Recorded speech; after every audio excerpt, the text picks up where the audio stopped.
I go to school in a big city that is one of the least safest cities in the US.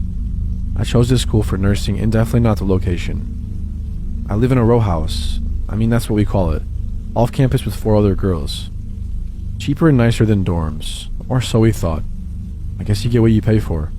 We are all girls and sophomores in college. As you would guess, we like to go out and drink, come back and do things we don't remember. We had just started our rent in August. 3 floors plus a basement, which was padlocked by the owners. Understandable. We would definitely have parties down there to avoid immediate cleanup. The house was great, an amazing location to school and work. I'm a CNA who works odd hours. Important for later. It was not expensive and good condition. I had never lived with that many people before. Just one roommate, so before we definitely knew if one of us had misplaced or changed something. I started to notice my snacks either half gone or completely gone. I was getting annoyed, but a house of many people, it's too much work to go and figure out who ate it, so I ignored it. Slowly, as girls do, we started making comments about someone eating our food, but passive-aggressively. We all just let it go because who wants a whole house fight? I work until about 11 in the NICU, get home at about 11:30, mostly on weeknights. I started to notice pans left out, or snack wrappers around. I thought it was odd because none of my roommates had done that before. But just thought, oh, they probably drank a bottle of wine and then went to bed, and forgot about it. Again, my roommates started making comments. This time we started to ask because it was getting annoying, all of our food being gone and things being left. I knew it was one of them, but who wants to admit they ate someone else's snacks in college? Snacks are a high commodity. We talked it up to the girl who always smokes and eats her weight in food. She swore it wasn't her. This went on for about 2 months. It got more obvious someone was clearly taking everyone's food. Definitely the girl that always smokes. I see her eat the whole snack pantry in a night. I wish it was her. One night at work, I was about to get off, but a situation happened and I didn't end up leaving until 12:30. I took the bus home. I carry pepper spray, a taser, and a pocket knife, don't worry. I got home and I was about to collapse. I wanted to go to bed ASAP. I walked in the front door and the stairs are directly in front of you. You can also see down the side into the kitchen. I walked in and saw someone in the kitchen, but was way too tired to say hi. Thinking it could end in like a 30-minute conversation about nothing, so I went straight upstairs. When I got to the second floor, I noticed all my roommates' doors were closed, which always means they are all either in their room for the night or asleep. I got a weird feeling, just something that made it click. They were all asleep, right? I texted our house group chat asking if anyone was in the kitchen. I felt stupid for even asking. 2 responded no, and they said the other 2 had been asleep. I knew it wasn't any of my roommates down there at that moment. I dialed 911, but I didn't press call. I crept into my roommate's room across the hall. Thankfully, or maybe not thankfully, she didn't have her door locked. I whispered, telling her I think someone is in the house. She gave me the widest eyes ever and almost looked like she was going to cry. She didn't suspect anything like I had, but for reference, very bad area as and there was a shooting in the house 2 doors down, only weeks earlier by an intruder. She mouthed to me to make the call. The whole time we were dead silent. We didn't hear really anything at all. I was starting to think I was seeing things after such a long day at work, and I was regretting that I dialed 911, thinking I'm going to look like an idiot when they show up, and I was just overtired and dreaming. We explained what's going on, and they said they will send someone as soon as possible, and that actually does mean right away, since it is a big and dangerous city. The police showed up, and I didn't even want to go downstairs, but the operator confirmed it was them, so I did. But the whole time, I could swear the operator could hear my heart beating. The police came in and looked around. I was thinking, oh god, I look dumb. They ask if there are any other floors, and we tell them technically the basement, but it's padlocked, so really no. They checked the basement anyway, just in case. And well, they were right. A man had been living in the padlocked basement. The lock was pulled off the hinges and just kind of propped against the wall. We never looked at that though. We rarely went out back. The guy had taken a comforter of one of my roommates out of the hall closet, had a mattress from God knows where, and his clothes. Well, he was the one moving and eating all of our stuff. He would come out in the middle of the night and do it. He started getting more comfortable. I don't know if he was drugged out and forgot to clean his tracks, or if he just didn't care. Me and my roommates have pretty consistent schedules during the week, probably letting him think that any time after about 12 was good to come out. We never slept with our individual doors locked, and that's what freaks me out the most. He had access to any one of us at any moment, and we had no idea. When he was getting arrested, I was the only one to go down and look. I don't know why I did. I wish I didn't. I took a picture in the process of him being arrested to show my roommates, who were too afraid to go down. This is him.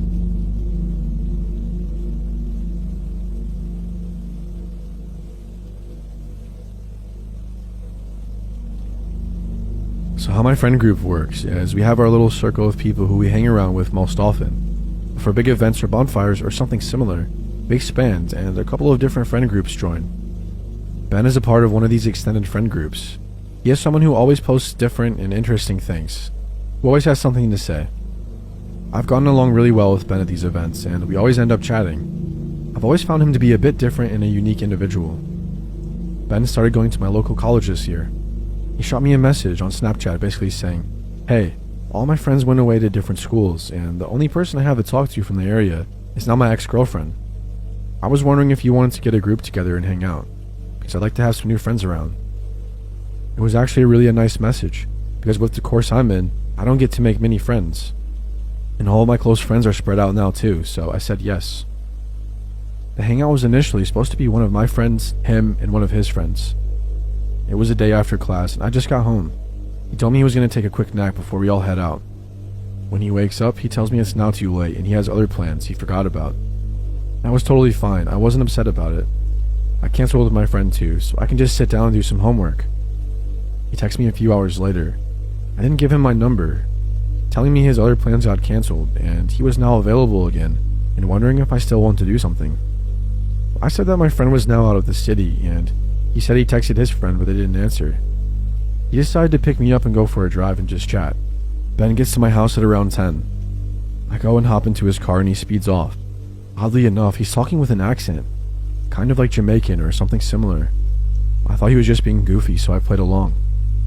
Sometimes I would answer back in the accent, but then I started to think it was weird that he wasn't talking in his own voice at all. He was driving like a maniac down the street, telling me how he was drinking earlier because he thought he was going to a party. I asked him if he was drinking and driving, and he said no, that he only had a few sips. I know I probably should have gotten out of the car then, but at this point we're flying down the highway and I was scared. He begins to rant about his ex, telling me that there was infidelity and trust issues on his end. He couldn't tell me what they were because he didn't want me to think badly of him. He told me he was still going to marry this girl and have kids together.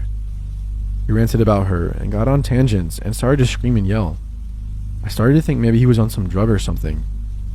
We arrive at my college, a half-hour to 45-minute drive away into another city, and he says we should get out of the car. I'm already scared and my phone is dying, so I just listen to what he says. At this point, I'm literally thinking he might kill me. He took me for a walk through the light woods and then started to make sounds like a creature. He would make like dinosaur sounds or sounds like the Grudge. He would also walk like a creature, morphing his body into weird creepy movements.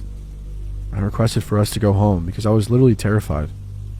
We get back into the car and start our drive home. He pulls out a pipe and smokes something. I told him that he shouldn't do that, but he doesn't listen. Now he begins to yell. He starts back on his tangents about life again, and he pulls over the car to get out and do some jumping kicks. Like what? At this point, my phone is dead. He gets back in the car and puts on his favorite song. The song begins slow and then picks up a little later. It's like a 4-minute song. He then begins to scream along to the lyrics and smash the windows and dashboard and wheel with his hands, stomping his feet. I've seen someone passionate about a song before, but not like this. Ben swerves all around the road until we get to my house. He then turns to me and says, without an accent, "I know it's late, but did you want to have sex?" In the most casual tone in the world. I gave a nervous laugh and said, "Actually, I'm good." He turned to the back seat to get something, but I got out of the car and booked it to my house. I locked the door to my house and the bedroom door in my room. It might not sound as terrifying as it was for me in the moment, but at the time I was shaking out of pure fear. I don't know if he was just on some crazy drug or he had a split personality or something, but I've never met a person before who I've looked at and thought to myself, "You're going to kill someone someday." I really hope he doesn't see this because I see him at school frequently.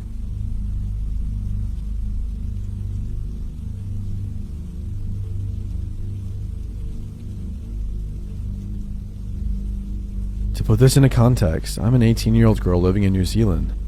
I suffer from anxiety and shut down in stressful situations and become rather overwhelmed when I'm not sure how to deal with something.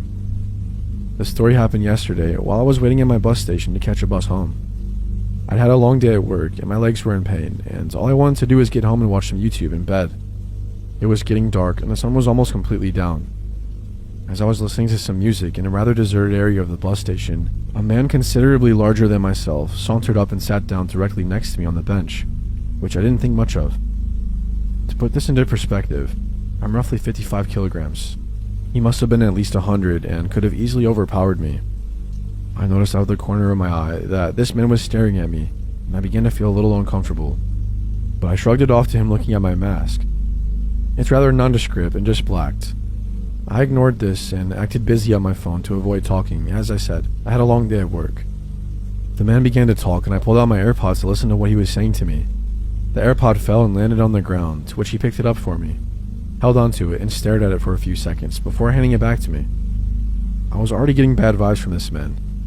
The conversation went something like this. "Your eyes are beautiful. Did you get them from your mom or dad?" My mom, I guess." I kept my replies short to try to signify I wasn't in the mood for talking, but he continued. "What bus are you catching? Where do you live?" I laughed nervously and told him I didn't feel very comfortable sharing where I lived, but I told him it was further up north. He then said, "Why? It's not like I'm going to hurt you. Isn't it really fancy up there?" This was where I began to feel seriously uncomfortable and began to shake. He asked if I had a boyfriend, to which I said yes, and he proceeded to ask if I planned to marry him, to which I laughed and also said yes. "Oh, it kind of just sounds like you're rooting him. Are you sure you want to marry him?" I was shocked and looked at him before telling him again, "Yes, I do plan to marry my partner." "How old are you?" I don't know what came over me, but I told him I was 21, to try to make it come across as like I was old enough to stand up for myself. "Are you on the pill?" "I'm sorry, I don't feel comfortable sharing that, and I don't see why you need to know." "Oh, so you use condoms instead?" I wanted to walk away, but I was grounded to the bench, and I couldn't move a muscle if I tried. I was uncomfortable and confused as to why he was asking me these questions. "You have someone waiting for you at the bus stop, or are you walking home? How far do you live from the bus stop?" This is the question that made everything click into place, and I realized that this guy had malicious intent. He's not being friendly. This man is going to follow me home and try to assault me or kidnap me. I started to really panic and started desperately looking for onlookers. A young man, possibly my age, walked out of the public bathroom last, and had overheard this conversation and was looking at the predator rather skeptically. I knew then I'd at least have someone to help if I just asked for it. By this point, I recalled a video I seen on Reddit about a highly pregnant woman and her daughter being followed to their car in an empty car park in the dark by an older man. This lady was stressfully trying to find her keys in her purse as this man was standing beside her daughters on the opposite side of the car, making small talk with them. He got impatient and walked away before she found her keys.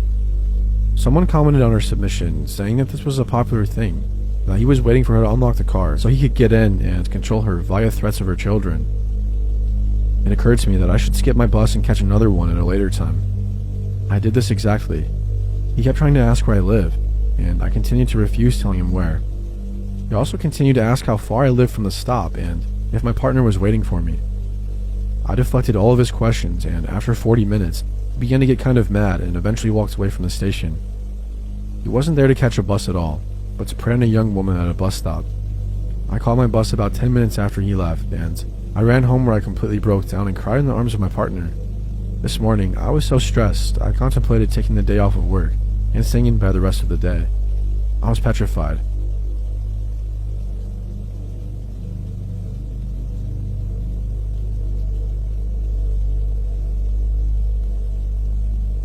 I used to work in a strip mall out in a fairly rural area. Most people are recognizable, even if you don't know them personally. People from out of the area frequently stop on their way through other towns. So it's not like they're never out-of-towners, just that they might be easy to spot. Like many places, we have a few homeless folks that hang around the shopping center, and they occasionally ask people for change or food.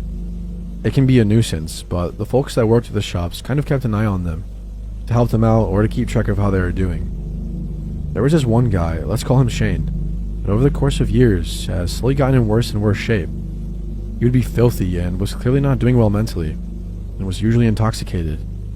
He always had several layers of clothing, and the pants that he wore on the outside of his pants always sagged, making it hard for him to walk.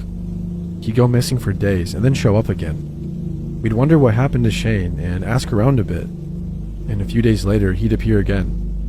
He was always so dirty. I always wished there was a way we could get him some help, but I didn't really know what to do. One day, I was out in a major city that is about 80 or so miles away from where I work. I happened to see a very well-dressed, very well-groomed gentleman that looked exactly like Shane. But at that moment, I figured my eyes were deceiving me. This guy has an expensive-looking shoulder bag, a new iPhone, and an Apple Watch.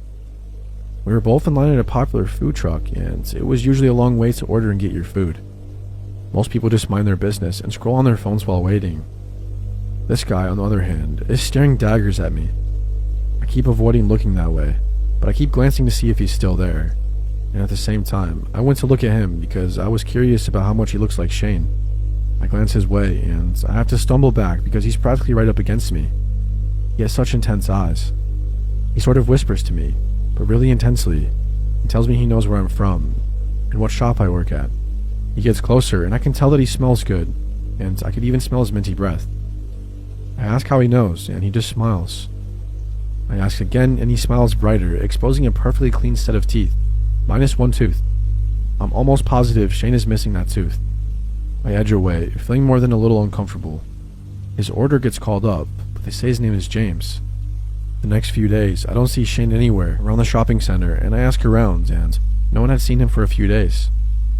Someone says they hope he's okay, and another person shrugs and says they wish they could do something to help him. The next day, there he is, filthy as ever, grimy teeth, dirty fingernails, and wearing all of his layers.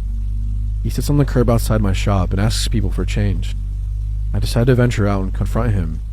I'm 100% sure that it's him, but I don't understand how he could get so filthy and smelly in such a short time. I asked him if he was in the city, and he looks at me through bloodshot eyes and mumbles that he'll kill me if I tell anyone. This takes me aback, and I look at him puzzled. He slurs again, that he will kill me if I tell anyone that he's not actually homeless. He starts to get worked up, and I ended up calling the police because I didn't know at that point what he was capable of. He wandered off, and I haven't seen him since.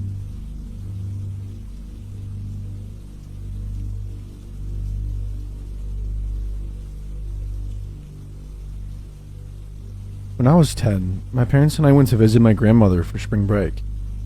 My cousin also came to visit, and we decided we wanted to go to the YMCA for the day. My grandma dropped us off and said that she would come pick us up in 4 hours. On that day, the YMCA was empty. There were a couple of adults in the exercise room, but that's it. We went to the basketball court, and after 2 hours of playing tag and shooting baskets, we were bored. I've never been the biggest fan of swimming, but this place had a really cool pool, so we changed into our bathing suits and headed in there. The pool was empty except for the lifeguard. We played a bunch of games and swam laps, but after about an hour, there wasn't much left to do, and there was no one except us to hang out with to keep things interesting. So we decided to play a game of seeing how long we could hold our breath underwater.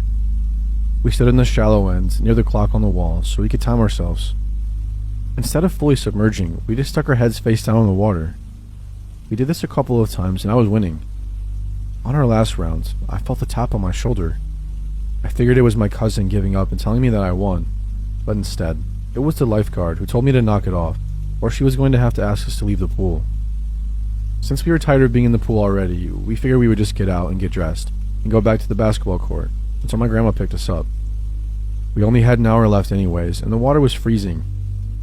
As we got out, the lifeguard stopped us and asked if we wanted to go into the sauna to warm up and dry off. The sign said 18 years of older, so, of course, we were super excited that she allowed us to do that. She walked us to the sauna and unlocked the door. The door was glass, and the interior was made entirely out of wood. Inside, above the door, there was a clock, probably to help make sure you were not in there for an unsafe amount of time. The lifeguard stand was adjacent to the sauna, but if you looked out the door, you could clearly see it. She followed us in and went over to the thermometer encased in plastic and unlocked it, so she could crank up the heat. I figured that she must have to turn it on each time, so I didn't think anything of it. Both my cousin and I were very short girls, so we couldn't see the temperature that was on the thermometer knob, but I know she was turning up the heat. Then she left and shut the door behind her. I thought I saw her lock the door too, but I thought to myself, why would she lock the door when we might want to get out? I checked the clock and decided that we should get out in 10 or 15 minutes. It was already plenty warm in the sauna, but now the room was blazing. It felt nice because I was so cold from the pool. After about 15 minutes though, it was starting to get a little bit too hot, and my cousin agreed that we should leave so we can get dressed. I went to turn the knob on the door, but it wasn't budging. Thought maybe it was jammed, so I shook it, but it still wasn't opening, and then I let my cousin try. She couldn't get it open either. We figured the lifeguard would be back in a couple of minutes, so we sat back down and waited. The room was getting hotter now, and I really wanted to leave. I got up and started banging on the door and shaking and twisting the knob, trying to get the lifeguard's attention. My cousin got up and joined me. We started screaming at the top of our lungs for her to let us out, but she just stared straight ahead. I don't think there's any way that she couldn't have noticed or heard two little girls banging and kicking the door and screaming. Now we had been in there for about 25 minutes. It was so hot in the sauna that it hurt to breathe. It felt like my lungs were on fire. My eyes and skin were burning. We sat back down and put our towels over our heads because they were a little damp and it made it easier to breathe. I was so worried about my cousin, as she is a couple years younger than me. I looked at the clock and saw that we had been in there for about 35 minutes. I got up and walked up to the door again and saw the lifeguard still just staring straight ahead. Again, I tried to get her attention by screaming that we needed to get out and banging on the door as hard as I could, but nothing. I was starting to get pretty dizzy, so I went to go sit back down, but the wooden seats of the sauna burned my skin. My towel was completely dry, so I put it underneath me to sit on. My hair was also dry, but I wrapped it across my face to cover my nose, and I squinted my eyes so that they didn't burn as bad, but I could still watch if anyone walked past the door. It helped a little bit. My cousin was laying face down with a towel over her head, not moving or saying anything, so I nudged her to make sure that she was still okay. She was, but I could tell that we really need to get out of there soon, because she seemed a bit disoriented. It had been 45 minutes now, and I was extremely nauseous. There was no way that the lifeguard would forget that we were in there, and I thought she would have to come back soon. But there was this little voice in my head telling me that maybe she purposely locked us in there. Finally, a man walked past the door towards the pool, but for some reason, I just couldn't get up. My whole body was on fire and I felt dizzy. Luckily, this man wasn't going to the pool. He wanted to be let into the sauna and came back with a lifeguard. I saw them walking this way and immediately jumped up to grab my cousin. I knew now for sure that she locked us in there because she pulled out her keys to unlock the door and let the man in. I didn't want to take any chances of us being trapped in there any longer, so as the man was trying to walk in, I was trying to shove our way out. As we were going out, the lifeguard started trying to shut the door and push us back with it. The man was clearly confused about what was going on and said, I think they want out. The lifeguard let out a sigh and opened the door fully, and we ran away as fast as we could into the changing room. We only had about 10 minutes before our grandma was supposed to pick us up. We were both so shaken by what just happened that we didn't say anything to each other as we got dressed or on the car ride home.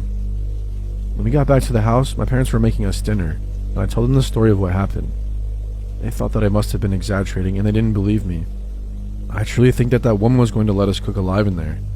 The only bit of doubt that I have is what would have happened if we actually died. She obviously would have gotten the blame. What was her endgame? I'm 21 now, but I still think about this interaction all the time. And when I'm in small spaces, or I get too warm, I still have panic attacks. No one believes this story, and I get it because it's pretty absurd. I'm not sure if I'm allowed to ask for opinions, but do you think this could have been some crazy misunderstanding? Or do you think that she really just left us in there to die, and why?